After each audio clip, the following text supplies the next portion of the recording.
अस्सलाम वालेकुम friends, students, कैसे हैं आप सब। उम्मीद करती हूँ कि आप सब खैरियत से होंगे।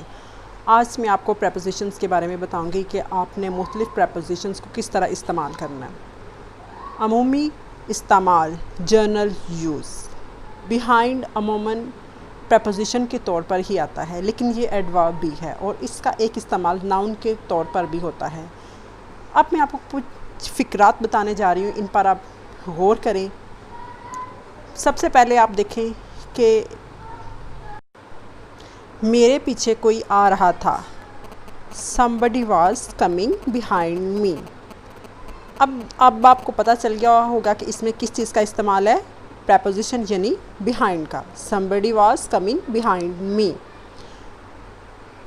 स्टेशन के अकब में एक छोटी सी गली है। There is a small street behind the station। There is a small street behind the station। सूरज बादलों की ओट में छुप गया। The sun disappeared behind the clouds। The sun disappeared behind the clouds।